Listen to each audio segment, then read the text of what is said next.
Siap, perkenalkan nama saya Resya Mayola Panjaitan. Saya duduk di kelas 4 SD swasta Santo Fransiskus Pandan. Saat ini saya akan mengulas ataupun bisa dibilang mengolah sebuah buku yang menurut saya itu asik banget gitu ceritanya ya. Nah, bukunya berjudul tentang Suara Misterius dari Rumah Tuan. Ada yang penasaran bagaimana ceritanya? Nah, sebelum saya menceritakannya, saya akan menunjukkan bagaimana bentuk bukunya. Ini dia bentuk bukunya. Nah, penulisnya adalah Kak Lydia Angela. Nama ilustratornya adalah Kak Lydia Angela. Nama penerbitnya adalah Kak Sulaswi. Dan itu penerbitnya adalah Kementerian Pendidikan, Kebudayaan, Riset, dan Teknologi tahun 2023.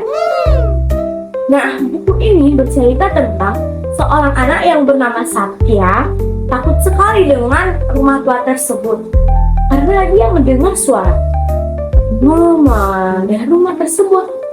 Nah, dia pun memberitakan hal itu kepada teman-temannya yaitu Jihan dan Pino. Apa ya yang mereka lakukan setelah itu? Nah, itu seru banget tuh. Mereka mulai menyelidiki rumah tersebut. Ternyata setelah mereka selidiki itu, suara yang memanggil mama tersebut itu adalah burung kakak tua jambu yang bisa menirukan suara manusia. Tapi itu bukan vampir teman-teman. Nah, tiba-tiba saja datanglah Pak RT, satpam yang ada di komplek itu, Ayah Satya dan Pak Polisi. Mereka pun melakukan penyelidikan lebih dalam tentang rumah tua tersebut. Setelah mereka selidiki, ternyata ada satu tempat yang berisi. Setelah mereka buka tempat itu, ternyata tempat itu berisi penjual memperjualbelikan hewan-hewan langka secara ilegal ya teman-teman. Ternyata pelakunya pun ditangkap oleh Pak Polisi dan hewan-hewan tersebut pun diamankan oleh dokter hewan ahli ya teman-teman ya. Nah, dan misteri rumah itu pun terpecahkan. Kemudian, menurut saya kelebihan buku itu adalah, nah ceritanya asik-asik sekali teman-teman. Enggak sih, dari sebelum saya membaca judulnya saja, saya udah, aku pengen banget deh membaca buku itu. Karena ceritanya itu dari judulnya saja saya tertarik sekali dengan dengan buku itu, membuat saya penasaran.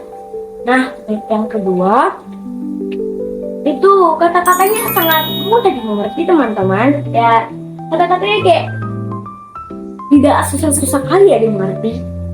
Kemudian kalian juga berpikir apa fungsinya menjaga hewan-hewan langka ya teman-teman. Fungsinya itu tuh banyak ya teman-teman. Jadi kalian bisa tahu apa fungsinya menjaga hewan-hewan langka. Kemudian saya berpikir, namun ada kekurangan buku itu.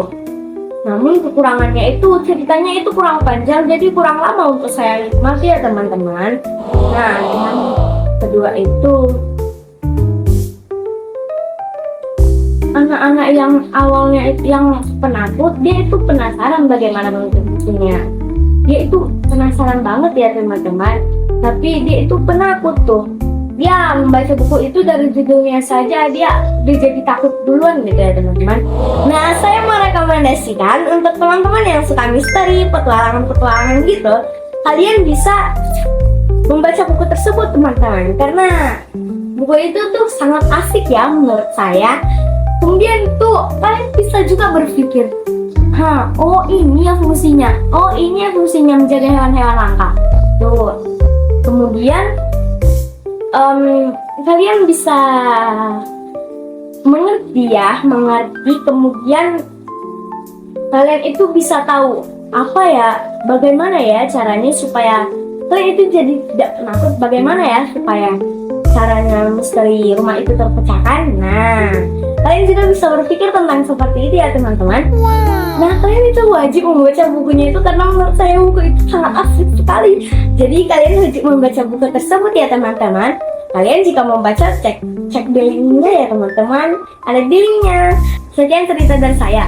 Saya mohon maaf ya teman-teman jika ada cerita saya yang kurang kalian pahami. Terima kasih.